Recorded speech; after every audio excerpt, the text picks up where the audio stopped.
सावित्रीबाई फूले या फूले का वहां से फोटो हटा के और जी सावरकर का लगा दिया गया, ये जी अपने आप में एक बहुत बड़ा इंडिकेशन है। सावरकर के बर्थडे को उस दिन लोग सेलिब्रेट में करना चाह रहे थे और महाराष्ट्र सदन के अंदर जो है एक प्रतिमा लगी हुई थी सावित्रीबाई फूले की, उसको हटाकर सावरकर की फोटो लगा दी गई है। और किस नजर से देखते हैं कि जो बहुजनों का इतिहास है उसको बिल्कुल खत्म करने की कोशिश की जा रही है, क्या कहना चाहेंगे सर? देखिए, इस देश में कई सालों से बहुत सारे इतिहास खत्म करने की कोशिश की जा रही है, जी सिर्फ एक ही नहीं। जी तो धीरे धीरे से ये एक प्रोपेगेंडा चल रहा है कि एक जो हिंदू धर्म है उसको ऊंचाई पे लिया जाए और बाकी सब चीजें लोग भूल जाएं। क्या मतलब है आप टेक्स्ट बुक्स में से मुगल साम्राज्य को ही निकाल रहे हैं? जी तो सावरकर की बर्थडे पर आप पार्लियामेंट का इनॉग्रेशन, नए पार्लियामेंट का इनॉग्रेशन कर रहे हैं। जी मतलब इन सब चीजों का कोई तो मतलब होगा ना। जी ये तो है नहीं कि इत्तेफाक की बात है कि उसी रोज सावरकर का बर्थडे भी पड़ गया। सर, आप लगातार बाबा साहब अम्बेडकर की बात करते हैं। बाबा साहब डॉक्टर B.R. अम्बेडकर ने संविधान की रचना करी, इस देश को मजबूत एक संविधान दिया, लेकिन उनकी प्रतिमा वहां पर बहुत ज्यादा जो देखने वाले थे लोग की वहां पर होनी चाहिए उस तरीके से नजर नहीं आई है। क्या कहना चाहेंगे सर? करमवीर बौद्ध जी।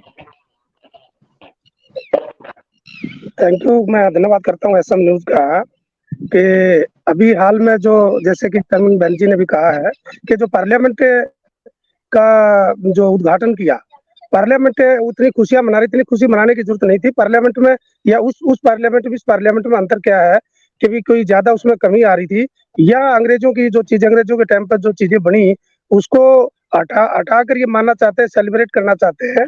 ऐसा ऐसा जो है ना नहीं सोचना चाहिए कि ऐसी बहुत ज्यादा चीजें किस किस को हटाएंगे हम। अगर उसमें कुछ कमियां थी दूर की जा सकती है, लेकिन फिर भी अगर पार्लियामेंट बनाया है, ठीक है बनाया, आपके पास पहली बात तो इतना पैसा, इसमें इतनी गरीबी है, GDP हमारा कहाँ जा रहा है, हमारे शिक्षा का स्तर कहाँ गिर रहा है, हमारे लोगों में भुखमरी, अगर दुनिया में भुखमरी अगर काउंट की जाए तो कहाँ हम 102 उस पर नंबर पर जो है ना खड़े हैं।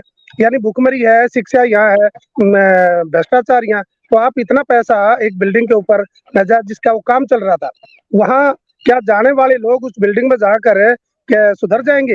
ये सुधरने का तरीका देखो, जो एक सीमित दायरे में, जो एक सीमित लोगों का एक अपना मंदिर बना लिया। पार्लियामेंट किसी का मंदिर नहीं है, जहाँ खुद मोदी साहब जब पार्लियामेंट में पहली बार जाते हैं तो नतमस्तक होते हैं, यानी उस पार्लियामेंट की अहमियत समझते हैं। बाबा साहब का 2 दिन उसमें सेशन चलाते हैं। उसी बाबा साहब का तो दुनिया में डंका बजता है। उस बाबा साहब के द्वारा दिए गए संविधान को दुनिया में इतना महत्वपूर्ण मानते हैं कि इतना सुंदर संविधान, इतना लंबा चौड़ा संविधान, इतना समता और समानता और बंधुता पर आधारित संविधान किसी भी देश का नहीं है, जो गौरव महसूस करते हैं। लेकिन आज बाबा साहब क्या, जो बराबर की बात है, जो इस देश में सबको सम्मान रहने का अधिकार था, सभी धर्मों को जो यहाँ सम्मान रहने का अधिकार जो भारत के संविधान ने दिया, इतना सुंदर संविधान जो ना बाबा साहब ने दिया, आज उसको खत्म करके आप मुट्ठी भर के लोगों में लेके जा रहे हैं। आप कुछ ही लोगों में जो है उसमें ये राजशाही जो राजाशाही करना चाह रहे हैं, या आप जो ना कुछ ही लोगों का इस देश के ऊपर, जैसे पहले जैसे राजवाड़े होते थे, उस रजवाड़े के हिसाब से आप चलना चाहते हैं। आप इस देश में आजादी से बात कोई ना कर सके, इस तरह की बात आप पेश करना चाह रहे हैं, या संगोल का जो क्या सिंबॉलिक है, उसका क्या महत्व है? जब देश संविधान से चलता है, संविधान में हमारे जो ना राष्ट्रीय ध्वज है, राष्ट्रीय हमारे जो ना चिन्ह है, उनको आप कहाँ लेके जा रहे हैं? आप जो ना सारे टोटली कुछ ही लोग, हिंदू नहीं, हिंदू कितने लोग, वो कुछ ही लोगों को आने से पूरा हिंदू नहीं आता क्या? सारे जो हिंदू करते हैं, आज हिंदुओं में उसको समानता का दर्जा दिया हुआ है। आज उसके अंदर दुनिया भर के जो ना डिवीजन है, उनको कहाँ तोड़ा इन लोगों ने? किस बात की करते हैं? हिंदू कितने % है जो सनातन की बात करते हैं, या सनातन, सारे सनातन जब आपने सरकार बनाई तो कितने % लोगों ने? 32, 33, 35% ने, 65% आज भी आपके विरुद्ध है। और आज अगर विदेशों में मोदी साहब, आज आप विदेशों में आप इसके जिस प्रकार से संसद भवन का उद्घाटन किया है, क्या आपका सम्मान हो रहा है? क्या अब इसके ऊपर दूसरे देश के लोग इसमें खुशी जाहिर कर रहे हैं? तो क्या मानते हैं, इस देश का 65% लोग जो आपसे पहले, जो पिछली बार जो ना दूर था, और अब की बार तो पता नहीं जो जिस हालात चल रहे हैं। पुलवामा में क्या किया, पुलवामा जैसा काम, मैं बहन जी ने भी कहा, पुलवामा में क्या था, एक सुनियोजित ढंग से जो है ना, वो तो आज तक उसमें इंक्वायरी नहीं हो पाई। क्या देश में इतने भी आईबी है, सीआईडी है, रहा है, वो क्या काम कर रहे हैं? भारत के संविधान में जो ताकत जो है ना दुनिया में दी, या इस देश के लोग सब अपने जो है ना गर्व से गर्व महसूस करते हैं कि हमने इतना सुंदर संविधान दिया है कि यहाँ सबको बोलने का अधिकार है, सबको रहने का अधिकार है, सबको प्रॉपर्टी करने का अधिकार है, सबको काम करने का अधिकार, उसको खत्म करने का आपका षड्यंत्र है क्या? आप कुछ ही लोगों में उसको बांधना चाहते हैं। जो सदियों की जो रीति रिवाज इस देश में, आप वही में जो ना विचारधारा इस देश में ला कर क्या है कि उसको खत्म करना चाहते हैं। ऐसे देश विकास नहीं होगा। ऐसे जो आप कह रहे हैं कि इस देश जो ना हम 2047 में जो ना इतने ऊंचाइयों पर पहुंचाएंगे, मुझे नहीं लगता कि अगर इसी तरह चलता रहा और बाबा साहब के संविधान को कमजोर करने का जो षड्यंत्र है, उसको जो है जितने भी आर्टिकल आप खत्म करने की बात दिन प्रतिदिन कर रहे हैं, वो आपके लिए सही नहीं है। इस संसद का जब अनावरण हो रहा था, उससे कुछ दूरी पर, थोड़ी दूरी पर, वहां पर कुछ पहलवानों ने प्रोटेस्ट करा हुआ था और उनको वहां पे पीटा गया। ये सोशल मीडिया पे फोटो वीडियोस लगातार वायरल हुए हैं। क्या कहना चाहेंगे? और उसके समक्ष ही एक स्टेटमेंट भी आता है वहां पर। डॉक्टर एनसी अस्थाना थे, आईपीएस थे, जिन्होंने कहा है, जरूरत हुई तो गोली भी मारेंगे, मगर तुम्हारे कहने से नहीं। अभी तो सिर्फ कचरे के बोरे की तरह आपको घसीट कर फेंका है। दफा 129 पुलिस की गोली मारने का अधिकार है। उचित परिस्थितियों में वह हसरत भी पूरी होगी, मगर वह जानने के लिए पढ़ा लिखा होना आवश्यक है। फिर मिलेंगे पोस्टमार्टम टेबल पर। तो क्या कहना चाहेंगे? इस तरीके की भाषा का इस्तेमाल एक आईपीएस ऑफिसर करता है और कुछ ही दूरी पर जब बीजेपी कहती है बेटी बचाओ बेटी पढ़ाओ, उसके बाद ये नारा लगाते हैं और वहां पर बेटियों को घसीटा जाता है, जो इस देश को स्वर्ण पदक दिलाने का काम करते हैं, सोने के मेडल दिलाने का काम करते हैं, लेकिन उनके साथ भी न्याय का कहीं कुछ दिखाई नहीं देता। क्या कहना चाहेंगे शबनम जी? एक ये, और दूसरा बृजभूषण सिंह जो आरोपी है यौन शोषण का, वो उस दिन जब नई पार्लियामेंट का इनॉग्रेशन हो रहा था तो वो वहां मौजूद था।